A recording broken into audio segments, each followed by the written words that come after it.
Good morning, good afternoon, good evening, good night. Welcome to episode 3 of No Meat November, the vlog. So for those of you who don't know by now, it's a quick rundown of the week that's just passed in my little November challenge, which is No Meat November. Obviously it involves not eating meat in November. Now, yeah, up until now it's been pretty good. I found it quite easy. I haven't really craved any meat. I spent the first 2 weeks in a calorie deficit trying to achieve some fat loss, and I obliged. So yeah, first 2 weeks went swimmingly. Week just gone was supposed to be a diet break, so decided to up my calories for a week. I was supposed to be eating at maintenance rather than in a deficit, which is where I had been. So set myself a new target, eat the maintenance. Supposed to try and maintain my weight for a week, and I fucked up. I fucking fucked up. Fucking fucked it right fucking up. So yeah, I did a weigh-in this morning, and I was supposed to stay the same weight that I was at last week. I think last week I was 90 kilos, and this morning I was 89 kilos, so I'm another kilo down, which, I suppose is not the end of the world, but that's not what I'd hoped to achieve. Now, obviously there's a wide variety of different factors that contribute to weight gain, weight loss. Your water content, how hydrated you are, when you last had a piss, when you last had a shit, when you last ate, did you have a big meal last night, hormonal changes, fucking all sorts, right? But I like to think that every time I've weighed, it's been a fair test. I've been fairly consistent. Every time I got on the scales, I've kept the conditions the same. So I don't think it's a fault on their part. I think it's a fault on my part, because I'm really fucking stupid. Now, the reason for my weight loss is obviously because I've been in a calorie deficit, energy deficit. I've had a negative energy balance, as I've mentioned a few times on this vlog or podcast, depending on if you're watching, listening, doing both. If there's anybody out there, is there anybody out there who's still interested in my fucking stupid November no meat challenge? Yeah, no, genuine thanks for sticking with me, and lost my train of thought a little bit now. I can't remember where I was. Let me check the list.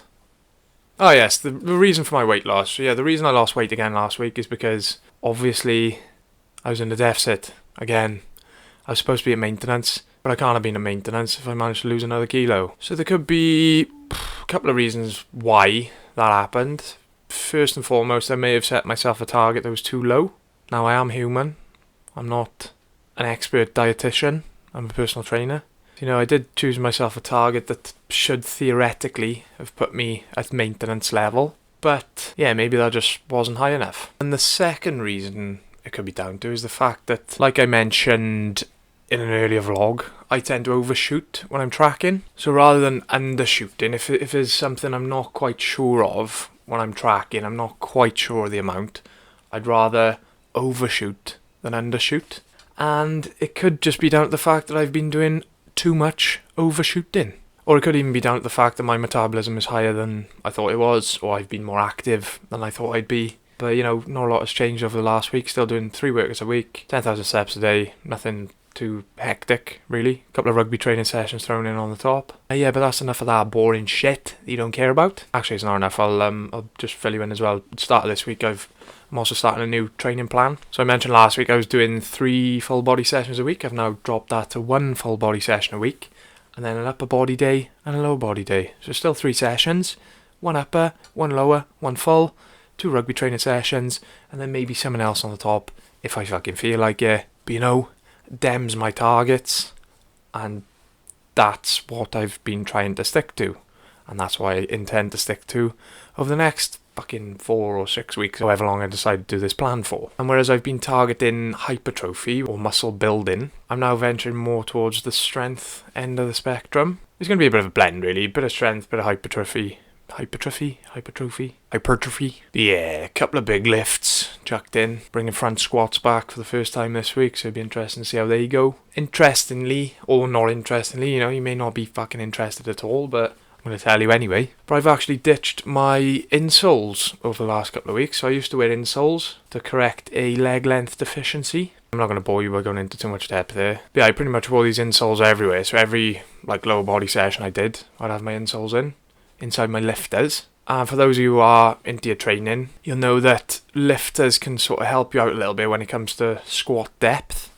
So if you're someone who struggles with their ankle mobility, a bit like myself, because I've fucked them up so many times over the years, having a slight raise in your heel, which is what you get in a pair of lifters, gives you a bit of artificial ankle mobility, meaning you can just squat a bit deeper. So yeah, it's been interesting. Last few weeks squatting without actually been squatting with my shoes off, and yeah, it's been way more challenging. But I feel like I'm making a lot of progress, and yeah, I just sort of thought, well, if I'm relying on these insoles, how am I possibly gonna correct or improve upon any of my imbalances? I'm not, am I? So yeah, the insoles are gone. Using the lifters sparingly, and it's been a new challenge, which is fantastic for me because, as you know, I'm a man who loves a challenge. Incidentally, big thank you to everyone who signed up to the Don't Let Me Down Christmas Accountability Challenge. I can't even remember what it's called then, there's so many fucking words in it. The reason it's called Don't Let Me Down is because it's about accountability, it's about taking your success into your own hands, for those who've joined the crew. Because I think that's a big piece of the pie that people tend to miss when it comes to their training. They don't hold themselves accountable. So like, if you're working with a PT, you might see your PT 3 times a week tops. For most people who train with a PT, it's once a week. That might be a half-hour session.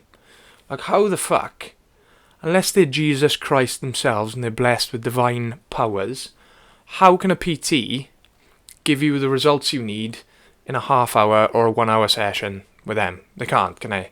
We do our best to keep you on track, try and educate you about nutrition, training, etc. But at the end of the day, your success is down to yourself. Because there's 168 hours in a week.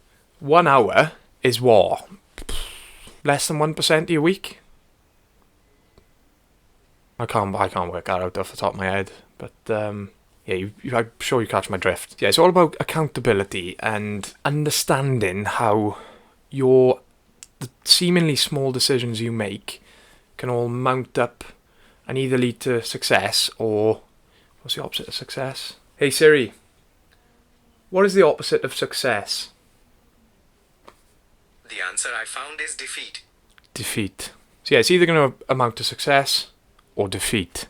And the 3 main tasks I've asked of people who signed up to my challenge are to log their food intake every day. It's not necessarily about weight loss, it's just, educating yourself about the food you're eating, how many calories it contains, what sort of macronutrients it contains, as I myself have been doing in my No Meat November challenge. Getting their daily steps in, so they've set them all a target of 10,000 steps, and they've got to try and hit that every day. And the third one is to hit their weekly workout target. So we did a bit of liaising, came up with a sensible weekly workout target for each person involved, and their job is to hit there consistently every week.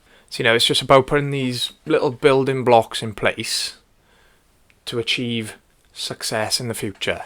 And for those of you who've read Atomic Habits by James Clear, you know the score. Sorry, I've just caught the old Mo in this lighting, and it's not looking too sharp as it is.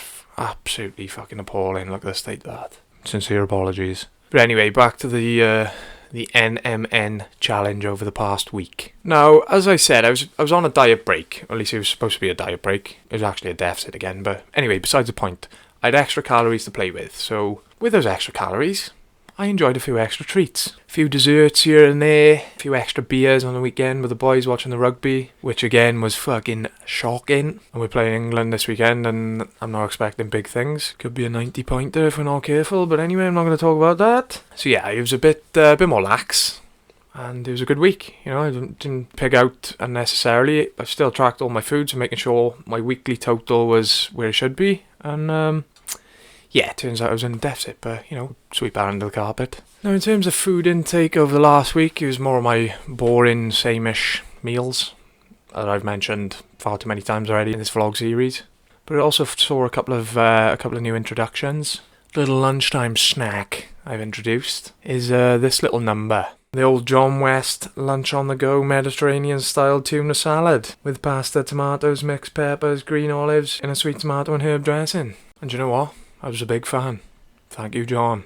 So yeah, it was quite low calorie, so I had 2. Should probably have had 3. And fairly high on protein. So yeah, I'd highly recommend it if, like myself, you can't be asked to prep your own food. And it was only a couple of quid, so yeah, big shout out to John there for supplying the goods. This past week almost saw me crumble to the meat.